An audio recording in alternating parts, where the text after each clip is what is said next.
From secret underground bunkers to the creepy Mustang with glowing red eyes and a history of murder, follow me down the rabbit hole of the Denver airport.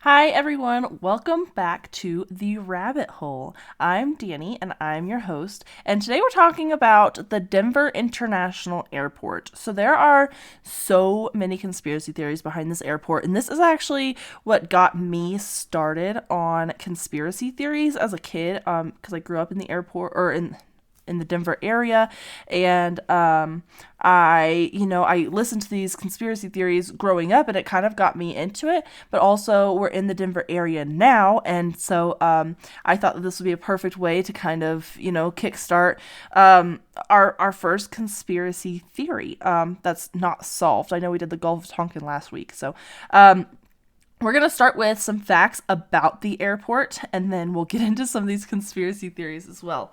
So the Denver International Airport replaced the Stapleton Airport here in the Denver area. If you've been to the Stapleton area, it's super gentrified now. It's really nice and beautiful, but the Denver airport is the largest airport in the US at almost 34,000 acres. It's also the 5th busiest with the longest US runway. It's the 8th busiest airport in the world and the 7th longest runway in the world. And our runway, the longest one we have, is 16,000 feet. So pretty big. They wanted to be able to fly international flights nonstop from Denver to anywhere. So that's kind of why they wanted such a long runway. The construction of the airport started in 1993, finished in 95, 16 months behind schedule. Also had a total budget of $4.8 billion, and that's $2 billion over budget. So this is kind of where a lot of the conspiracy theories start, is that why did it go 16 months over? Why does it have such a huge budget? Why did it go so far over? So I think kind of where this all starts is they have a very intricate tunnel system under this airport, and some of the theories behind that, some people say that there's even tunnels going all the way to NORAD. And if you don't know what NORAD is, it's in the Cheyenne Mountain Complex. It stands for North American Aerospace Defense Command. It's now a Space Force command. 93 miles from the Denver airport. It's an hour and a half by car to get to NORAD. Some people say that there's tunnels leading from the airport all the way out there. Also, there's 5 buildings that they started. They built these buildings. They did not like them, so they buried them. What else do you do with buildings you don't like? We don't demolish buildings. We bury them because we might need them one day. So a lot of people about these buildings that are still underground the airport today, they say that there's a couple theories behind them. They say their New World Order commands. They are apocalypse fallout shelters.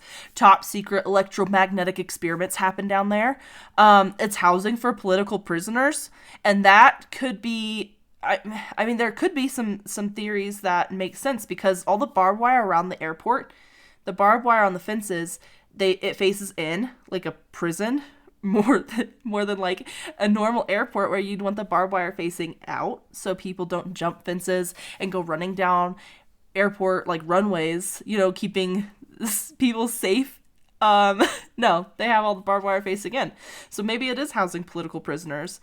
Also, very few theories behind this, but if you've ever seen the 2019 movie Us by Jordan Peele, the theory that the airport's housing lizard people or murderous doppelgangers, those are also theories. So all these crazy things about what's actually going on in these 5 underground buildings. So let's kind of dig into it a little more.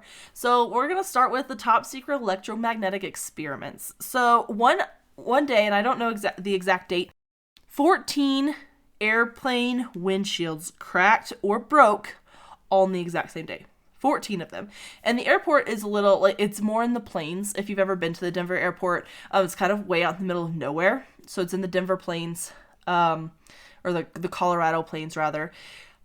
And they say that these cracks and these broken windshields are due to really extremely cold temperatures and wind.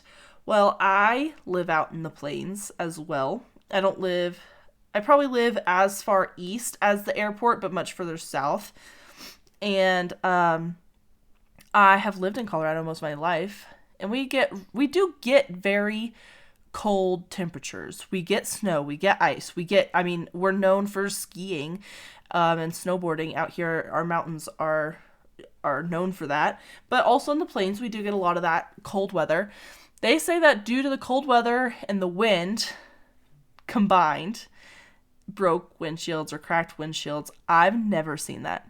I've lived here most of my life. We do get cold, cracked, or cold, windy days. Really cold, windy days. But I've never actually seen my windshield or any of my windows crack on my cars. And if you know anything about airplanes, they have to be like thicker windows because they go to such a high altitude. They're thicker. They're like more robust windows. So how are these windows just like cracking and breaking? Like 14 in the exact same day. That's just, it's a lot. So kind of, I can understand this theory of like the top secret electromagnetic experiments being underground, because I don't know, like where did all these windshields break? You know, why did this happen? A couple of the other theories, I think a lot of these almost kind of go together. So the New World Order command and the housing of political prisoners, I feel like that could go together, as well as the Apocalypse Fallout shelter. And let's kind of get into that a little bit more. So as far as the New World Order, there is a plaque, and actually there's a time capsule at the airport, and it says that the airport was funded by the New World Order Airport Commission. So this New World Order Airport Commission doesn't actually exist. I tried to find the money trail. I tried to follow the money. That's the best way to kind of get answers when you're looking for something like this. And I couldn't find this anywhere. Anytime you like look any of this up, it just brings you right back to this airport. So no other airport has been funded by the New World Order Airport Commission. Nowhere else in the world has there been a New World Order Airport Commission. Like, what is this? Why is it on this plaque? Maybe we'll find out when the time capsule is opened, but the time capsule isn't supposed to be opened until 2094. So that year, I will turn 100 years old. Born in 1994. I don't think I will actually be coherent enough to understand what they're pulling out of this time capsule, but who knows? Maybe we'll figure out what is up with this New World Order Airport Commission then. As well, some of the New World Order ties is the Nazism. So if you look at an aerial view of the runways and the way the runways are shaped, they are in the shape of a swastika. And it's not even like you have to, squint your eyes and tilt your head to the left to kind of figure out or see the swastika. If you look at any aerial photo, and you can literally just Google, and I'll put a picture on our website as well, an aerial view of the runways at this airport, it's for sure a swastika. And if you ask anybody, any of the officials, they're like, well, it's pretty windy out here, and so we needed a lot of different angles for the runway. Yes, I'm sure that is absolutely a reason to have different runways going in different directions. I get it. I was in the Navy. I flew on planes. Okay. But you didn't have to lay them out like this. You did not have to lay out these runways to look like a swastika, right? So, who knows? But here's probably the biggest thing. And one of the things I would say the time capsule, or not the time capsule, excuse me, the airport is the most known for is its artwork and the inscription. So that same time capsule, this is why it was on my brain, the same time capsule plaque has the inscription, has a Freemasons inscription on it. It also says that it's funded by the New World Order. This is when to open it, yada, yada, yada. It has all kinds of things on it. So People are wondering, did the Freemasons actually fund this time capsule? Are they the New World Order Airport Commission? Who knows, right? And we'll have a whole episode on the Freemasons, the Illuminati, a New World Order episode. So if you have more questions about them, you just wait, because we're going to dig right into those societies, but not today. So let's talk about this artwork. So let me start by saying I was in the airport very, very recently. The artwork's all gone. It's all covered up. There's nothing left. There's no more artwork, because I would say probably because all the conspiracy theories about them. But let me try to explain this artwork. Let me try to kind of talk you through this. And I'm going to put these pictures on the website as well. So if you have any questions, go to the website, check it out. We'll definitely be posting those pictures. But let's start with the first one. So these were in the baggage claim areas. If you've been to the airport, there's a west baggage claim and an east baggage claim. And that's where these murals were. So the first mural is called In Peace and Harmony with Nature. And both these murals have two parts. The first part, you see in the very, very background, you see a city. And then kind of a little closer, but still in the background, you see a burning forest. On the left side, you're seeing a whale that's bleeding. You see like a dead turtle. In the middle, at the front, is a dead lady in a coffin. Maybe Native American descent. I don't know. I'm just kind of going off of what she has on her hands, or in her hands, and her skin tone. On the right side, in the very front, you see a dead, I would say like European boy, blonde boy. And then on the right, you have a dead African woman. And then kind of draped over all their coffins is a dead cheetah.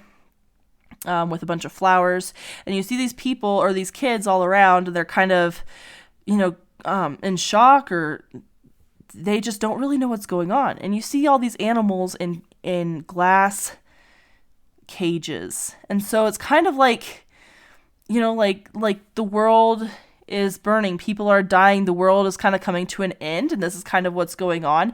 Is that everything, like you see a buffalo head that's hanging, like. It's kind of showing the destruction of our planet is really what it's showing. I don't even know like how else to say this. But then the other side, the other section of this mural is kind of it's way more happy. So you have all these different children from all over the world, all different ethnicities, different backgrounds, different cultures, and you can tell that by what they're wearing. They're all happy, they're singing, there's animals alive, there's all these flowers. In the background you can see the whales jumping, you can see different environmental areas. So you got like the mountains, and you have the forest, and you have the desert, you have the ocean, and it's all happy. Everybody's thriving. So they say that this is meant to show the difference between like environmental destruction and environmental healing. But like, I don't know. They've got a lot of different things going on in these murals. And then you jump to the other mural. And this is the one I would say is maybe more sinister. So this mural is called Children of the World Dream of Peace. And in my view, the way I'm looking at this is that this mural is kind of showing how we're going to make the other mural come true. So the first mural is about like the destruction of our planet versus like, everybody living in peace and harmony and everybody's happy. And then this one, I feel like kind of depicts how we get there. So the first part of this mural, the mural Children of the World Dream of Peace, you see this big military man. He's got a sword in one hand, rifle in the other hand. He's wearing a gas mask, and you see this rainbow coming up towards his head and then turns into like gas almost coming out and around. You see this line of women holding dead babies and weeping. There's this pile of children on bricks, also dead, and the military man is stabbing a dove with his sword. And if you know anything about doves, they kind of represent peace and harmony. And so this is kind of showing like it's showing destruction. There's literally women just holding their babies and crying in this mural. There's just destruction everywhere. And the other side of this, and what people are saying about this part of this mural, before I get to the other side, what is said about this side of this mural is that this is what's going to happen. The New World Order this is what's going to happen is that they're going to come along, whoever this New World Order is, and there's going to be a huge war, and there's going to be a lot of death and a lot of destruction, a lot of chaos and just, ruins. There's literally ruins in this picture. It's just going to be a mess. And in order to get from the first part of the first mural, with the destruction of the world, the destruction of the environment, there has to be the first part of this mural where there's the military that comes through and kind of, destroys the world as it is. Did you know that over 40% of Americans have a hard time swallowing pills? So when it's time to take your vitamins, large capsules and pills are out of the question. We know that gummy vitamins exist, but they're full of sugar, they get stuck in your teeth, and they only contain a fraction of the nutrients you need. Luckily, Easy Melts has discovered the ultimate vitamin sweet spot. Vitamins that melt in your mouth, taste like a treat, and are packed with nutrients ready for absorption, all without an ounce of sugar. For a limited time, Easy Melts is giving listeners a free 3-month supply of vitamin D3 with their first purchase. To claim your free D3 vitamins, visit try.easymelts.com/spring24. That's melts.com/spring24. Say goodbye to the old way of taking your vitamins and say hello to the easy way. Menopausal and perimenopausal women, listen up. It's time to take control of your health and comfort, and Winona is here to help. Winona is a telemedicine company for menopause care who believes that your symptoms are real, important, and deserve to be taken seriously. And for many women, this starts with hormone replacement therapy. Winona's HRT is made with plant-based, bioidentical hormones rather than synthetic ones, so it better aligns with your body to offer relief from hot flashes, weight gain, and other uncomfortable symptoms.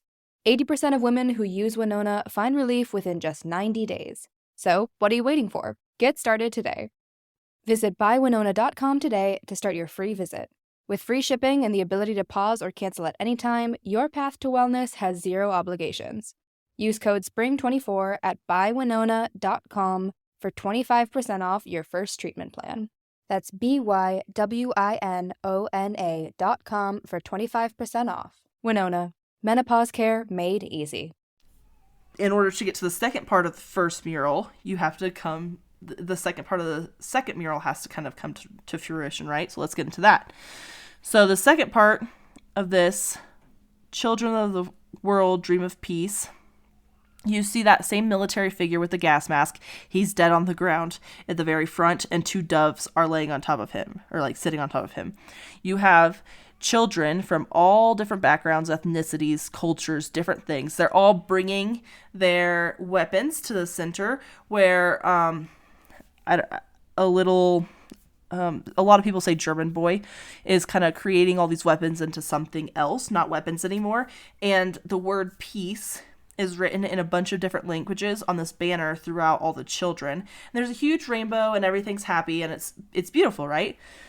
So what this is symbolizing, or what it is said to be symbolizing, is that to move our world in the first mural from complete destruction of the environment, of the world, of the animals and people, to the second part of that first mural where everybody's, happy and everybody's coming together and our environment is thriving. The New World Order is going to come in. There's going to be the first part of that second mural with the genocide and the military, and everybody's going to die. And they're going to greatly limit our population. And then everybody's going to be happy. We don't need the military anymore. There's going to be peace on Earth. The environment's going to be restored. Everything's going to be perfect. So that is what is said about these murals, right? However, what they want you to believe is that this is not actually what's happening. That's not really what these murals meant. But if it's not really what the murals meant, then like, why did you cover them up? Are you that worried that the conspiracy theories are so overwhelming that like that's believed more than what you want them to believe? Because I don't know about all that. So that's what we know about the murals. That's kind of what's been said about the murals. They've covered them up. They're gone. Who knows what's going on there? But I mean, I'm just here to give you the information. You come up with whatever theory you want to believe. Maybe you believe exactly what the murals are said to mean, or maybe they're more sinister than they want us to believe.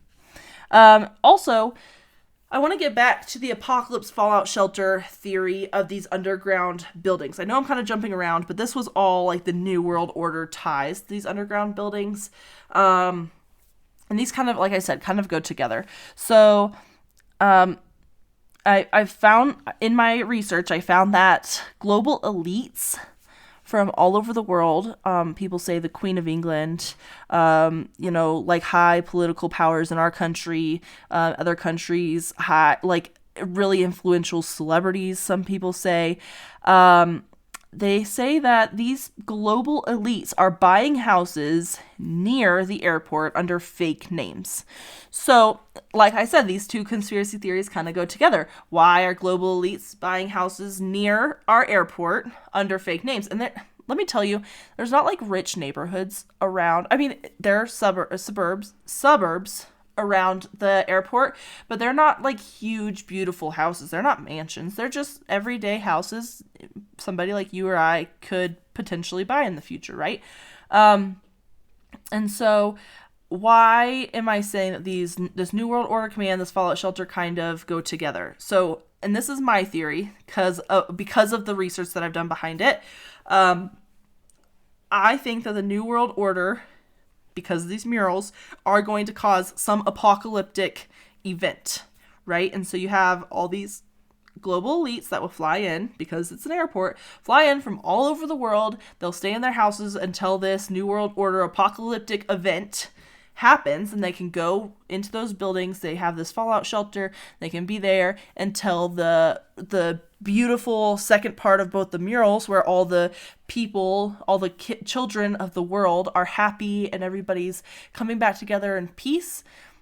I think that maybe these buildings are going to be the fallout shelters of the global elites. That's where they can be while this apocalyptic event, this mural foreshadowing, is taking place.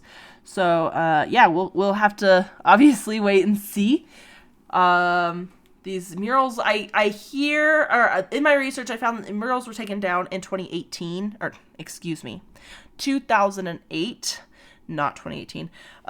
So it's been a while since they were taken down, and they've been up for, since the construction of the airport in 95 when it was finished. So I don't know. I guess we'll have to wait and see how bad does it have to get before this apocalyptic event happens, or maybe it is all just, a bunch of conspiracies that'll never come true. But as we learned in last week's episode, the reason we believe in conspiracy theories, the reason there are conspiracy theories, is because some of them do come true. And that's why, there's all these ideas, all these things that people say about different things, because sometimes we aren't just making this stuff up. Sometimes it's real. So let's get into this murderous Mustang. This is really great. I didn't know much about this conspiracy theory behind this Mustang until I was doing my research for this episode. His name is Blucifer. He has been named that because he has glowing eyes, and everyone says he represents one of the riders from the Four Horsemen of the Apocalypse. So we're sticking with this apocalyptic theme. Something weird is happening at the airport, but we don't know what it is, right? So many people say he's cursed.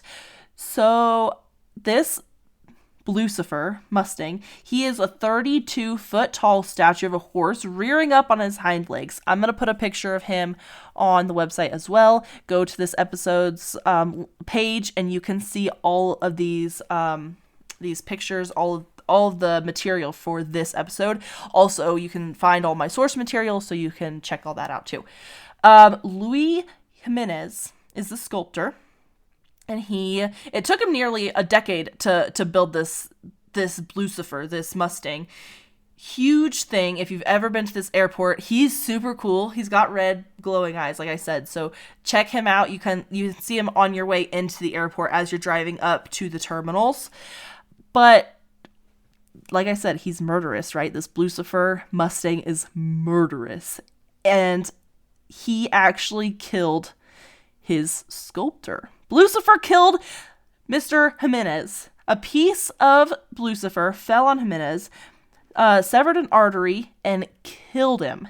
So, and Blucifer wasn't done yet. He wasn't finished at, like, the sculpture, he was done murdering at that point. He was finished doing that. But him as a sculpture was not finished. So, Jimenez's children finished him up and revealed this Mustang to the airport in 2008. He came out, big year for the airport, came out and was revealed, and everybody got to love and create more conspiracy theories about the Mustang.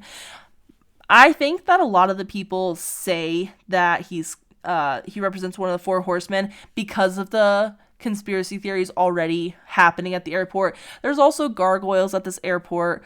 Gargoyles are meant to ward off evil spirits, so I didn't get too much into them because I have an all-seeing eye above my door to ward off evil spirits. My brother-in-law has a gargoyle outside his door, or outside his house, to ward off evil spirits. I didn't want to dig into the conspiracy theory behind that because maybe it was like, just one of those things people do as like a superstitious thing. When they finish the airport, they're like, let's throw up a couple gargoyles. So there are conspiracy theories behind them, but I don't know. I think those are pretty far out there. And I know I'm here to give you the scoop on all of them, so that's why I thought, I'll just go ahead and include it, but it's a gargoyle. So one of the last conspiracy theories I'm going to cover is kind of more of a local conspiracy theory. So, there are two mayors of Denver that, kind of got this. First, the mayor that kind of got the ball rolling, then the mayor that finished the project up, right? It takes a lot to convince the people of a town, city, state, what have you, to build a new airport, especially an international airport, especially when you have an airport that works fully operational, totally fine, right? The Stapleton Airport was totally fine. There was nothing wrong with it. It wasn't falling apart. The biggest problem is that the Stapleton Airport, its Stapleton area is really close to Denver. It's really it's in the heart of Denver now. At the time when the new airport was built, there was nothing out there. There was no towns. Like, it had not built out that far. So everyone thought, like, what's going on here? Like, why is this airport in the middle of nowhere? First of all, we have a totally fine airport. Now, in today's day and age, there's so many people that have moved to Denver, and we have expanded so far out. We've kind of grown out towards the airport. It still feels really far out there, but not as far as it did when I was a kid, man. There was nothing out there. There was no even little, like, town where people were living. Nothing. No suburbs. Nothing out there. So we've grown into it, but at the time, Stapleton was doing just fine. So we had two mayors that kind of, worked this project back to back. The first mayor, his last name is Pena. You have Pena Boulevard that leads you out to the airport. Totally makes sense. What's the conspiracy theory here? Where am I going? So, I've heard from locals. You can't find this stuff on the internet. You just have to take my word for it. Locals here believe that the land, because like I told you at the beginning, this is a huge airport, 34,000 acres. And the land out there it's not really great for a lot. It's very windy. It's hard to do a lot. You can do stuff, but it was cheap land too. The conspiracy theory is, the theory behind this is the mayor, the first mayor, Pena, he had a friend who owned a decent amount of the land out there. Of course, there was more land that needed to be owned, that needed to be bought for the airport, but this mayor had a friend. This friend owned a lot of land out there. So why did they put the airport all the way out there? Because if the mayor bought the land from his friend, under the table, of course, would give him some kickbacks. Good old politicians love their kickbacks from their friends. And so that's what they did. They bought the land where they did. Why not closer? Because you don't get any kickbacks if you buy closer land, because my friend owns land way out here. One of the other kind of local conspiracies is the United Airlines deal. So this is what they say. They say that the reason the airport went 16 months over, the reason the airport has this underground tunnel system, this such an intricate underground tunnel system, is because of United Airlines. So, the United deal was they would give the airport, or the town, the city of Denver, $65 million, and they will be based out of Denver, and they are based out of Denver, to put in this underground baggage system, right? So that's why it had to go 16 months over. That's why, but we needed this money to finish this airport, right? And so they needed the extra money, but they couldn't do it in the time frame allotted. So they went 16 months over. They put this underground baggage system in, and then, United is based out of Denver. Well, the underground baggage system didn't even work for the first, several years. It didn't work. They finally got it working. I think it's working now. But they put all this effort, all these things in for this system that didn't work for a while. And that's what they want us to believe. And that's why I call it a conspiracy. That's why I included it in the local conspiracy, right? Is because they want us to believe that all these tunnels are for this baggage system. They want us to believe that it went over for this United deal, and United gave us $65 million, or gave the city $65 million in order to finish this airport. The airport went so far over budget, $65 million barely put a dent in it. If you remember, it went $2 billion over budget. And $1 billion is 1,000 millions. So 65 out of 1,000 is really just not that much. But I mean, what do I know? Maybe that's the truth. Maybe I'm just a skeptic at heart. But that's what I got for the Denver airport, everyone. I hope you really enjoyed this episode. Like I said, all of our source material, all these pictures, if you want to know more, you can do your own research. Like I will put all the information, everything I watched, everything I read, everything I looked into to create this is going to be on the website. There's a link in the show notes. Please take a look. Give us a 5-star rating. Love us. Share us with your friends if you're really enjoying it. And we will be back next week with a whole new episode. If you have a conspiracy theory you want me to cover, send me a message on Instagram, on Facebook, at our socials, and I will see you guys next week. Thank you so much. If you like the show, please leave us a rating and review wherever you are listening. Follow us on Instagram at rabbit.hole.podcast. The Rabbit Hole is an independent podcast with all research, writing, editing, and producing done by me, Dani Mercy. Special thank you to Zakar Valaha Music.